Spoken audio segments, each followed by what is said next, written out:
女人一觉醒来，发现了一件可怕的事，自己正身处警局中，面前还摆放了一副银手镯。一个自称是警察的女人告诉她，现在已经是凌晨4点。女警指控卡门凌晨2点醉酒驾车，撞下了中央隔离带，且前保险杠沾有血迹。警方怀疑卡门撞到了人，因此要将她暂时拘留，等待查验结果。所有女警拿出了卡门随身携带的药品，怀疑他开车时嗑嗨了。卡门却不肯承认此事，他最后的记忆仍停留在酒吧小酌的画面。卡门坚称自己不会醉驾，甚至想拿钱摆平麻烦，女警却无情地拒绝了。对方坚持要等待独立报告出来，卡门非常慌乱，便想借口上厕所跑路。当他刚攀上卫生间的窗户，就遭到了警探艾弗里敲门催促。卡门只得被迫放弃逃跑计划。他准备走出来时，发现自己手上沾了未干的油漆，于是便想打开水龙头清洗，却发现里面根本没有水。卡门只能随意地擦拭了一下，走出了厕所。艾弗里招呼着卡门一顿飞向甜甜圈后，当着他的面将手枪锁进了抽屉中。在艾弗里的引导下，卡门注视了监控中的画面，女警正在和目击证人罗伯特谈话。卡门的脑海中也回忆起他拜托酒保和罗伯特搭讪的画面。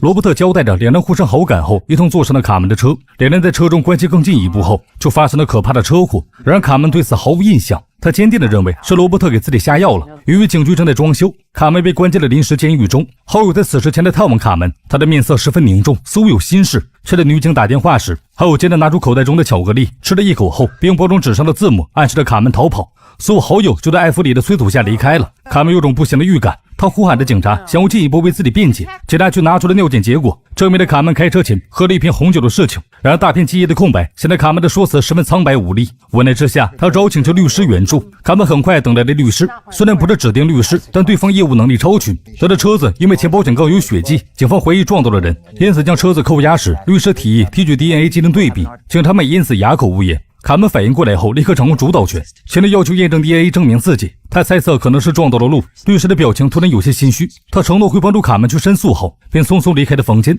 艾弗里去送律师后，女警便将卡门重新关进了监狱中。随着监狱中一个疯子发生了暴动，将一个女孩殴打至昏迷。女警见状打开牢门想要制止，不料反被疯子勒住了咽喉。卡门看到眼前发生的一幕，有些手足无措时，女警用最后一丝力气恳求了卡门捡起地上的手枪，对着疯子射击。卡门鼓起勇气射出了一枪后，却意外射杀了女警。艾弗里闻声赶来后，发现自己的搭档已经倒在了血泊之中。艾弗里看着一旁呆愣的卡门，立刻意识到是他干的好事，于是艾弗里快速地没收了枪，将卡门带到了审讯室中对质。卡门想要辩解，却也意识到自己因为酒驾被拘留，又误杀了警察，他会遭到终身监禁，且不能假释。为了自由，卡门做了一个艰难的决定，用100万美元贿赂艾弗里放了自己。艾弗里听后果然心动了，他转过身来，为了赚取更多的钱，艾弗里担心卡门欺骗自己为借口，只得转身作势离开。卡门立刻追加到120万，并承诺会支付现金。艾弗里这才露出了满意的笑容，最后直接坐地起价向卡门索要200万。卡门为难地表示这是他全部的财产。最终卡门为了自己的自由答应了这笔交易。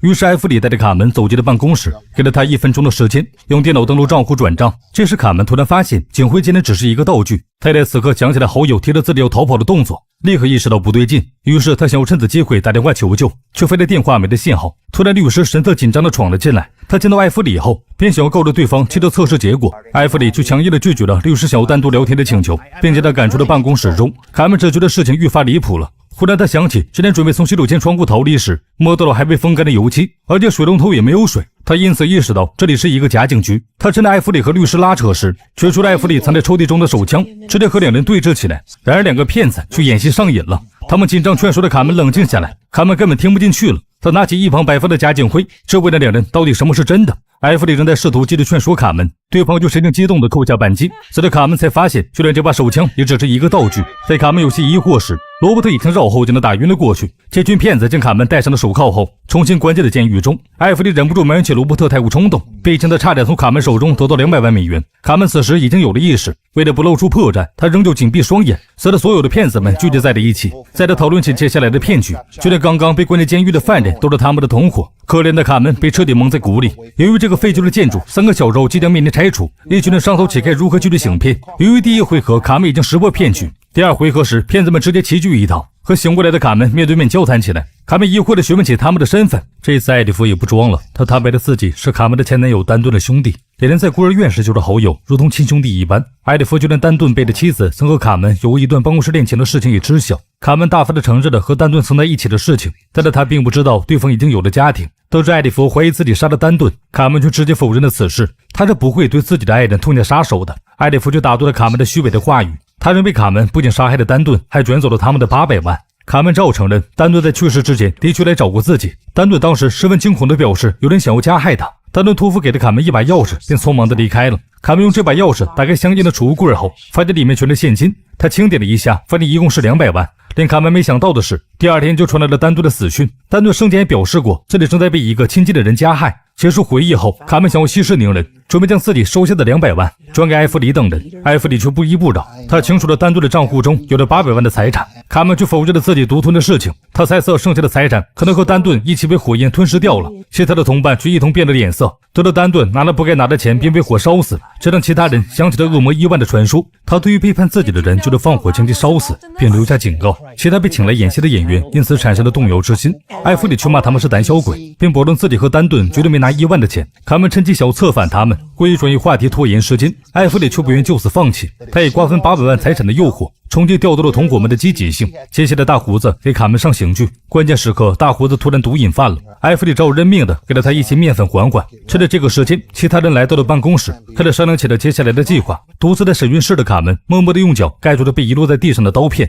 接下来罗伯特主动请缨当说客，来到了卡门的面前。他一顿花言巧语后，主动将卡门的药瓶归还给了他，表达了自己的诚意。卡门将计就计，说出了自己想要上厕所的请求。罗伯特为了维持人设，自然不能拒绝。路过饮水区时，卡门突然剧烈咳嗽了起来。趁着罗伯特帮忙倒水时，卡门偷偷的将自己的安眠药放在了咖啡壶中。他来到洗手间后，快速的用剪刀的刀片割开了纱布。然而当卡门准备突破铁丝网的束缚时，轻重的响声惊动了罗伯特。罗伯特闯了进来想要制止，却被卡门拿着刀片挟持。关键时刻艾弗里出现，用真枪打伤了罗伯特。下到杀鸡儆猴，令卡门彻底老实了下来。他再次被铐在了审讯室中。艾弗里几人冷漠地看着大队中弹的罗伯特痛苦的挣扎，最终他失血过多而亡。这意味着瓜分财产的人少了一位。卡曼通过门缝观察到罗伯特的惨状，主动揭穿了艾弗里的阴谋。艾弗里不会允许任何人瓜分财产的，接下来他会一个接着一个将他的同伴们解决掉。本来大家并不当回事，直到克海德的大胡子喝了掺了药的咖啡后，呼吸突然变得急速起来，没过一会儿倒地身亡。似乎验证了卡门的话，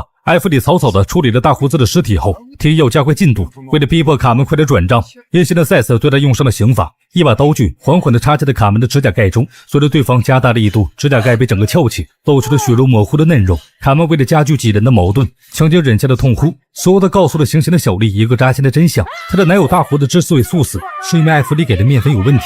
小丽天舞立刻丧失了理智，他拿起刀去准备捅向卡门，卡门伸手将刀子抵挡了下来，才保住了性命。艾弗里眼疾手快地拦住了小丽的下次进攻。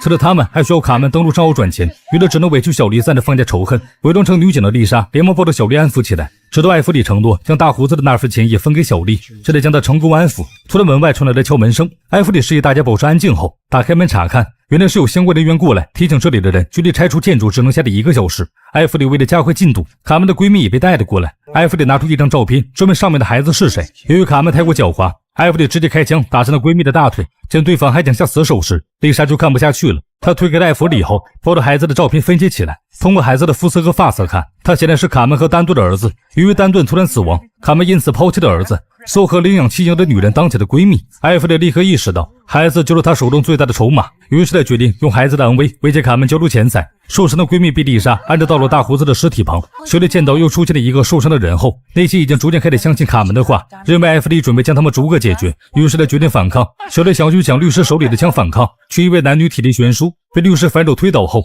头碰到了桌子上，失去了意识。此时艾弗里直接当着卡门的面对着婴儿车射了一枪。卡门担心儿子的安危，直接当场崩溃大哭。在看见掉落的是一个玩具后，卡门仍旧心有余悸。丽莎在此时抱着孩子走了进来，并交给了一手持枪的艾弗里。卡门最终屈服在母性之下，同意的给艾弗里转钱，说了自己的律师不愿再伤害任何人。丽莎就迫切的想用这笔钱去救着生命垂危的父亲，两人一同持枪对峙。艾弗里试图劝律师冷静下来，见对方松懈下来后，他迅速出手，按着律师的头将他狠狠地撞击在了墙壁上。艾弗里的残忍让丽莎有些恐惧，因此丽莎忍不住举起手枪对准了他。艾弗里此时已经杀红了眼，面对丽莎的背叛，他毫不犹豫地痛下杀手，成了袭击孩子安危的闺蜜。接着大胡子身上的刀具挣脱了束缚，在两人进行激烈的打斗时，卡门试图争夺手铐，当艾弗里杀了丽莎重回房间时，卡门已经挣脱了束缚，并捡起地上遗落的真枪。不知情的艾弗里捡起了地上的假枪，继续威胁着卡门。卡门的脸上却露出了胜利的笑容。从他的口中，艾弗里得知了团队成员一一死亡的真相，大伙都死于他在咖啡壶里投入的药物。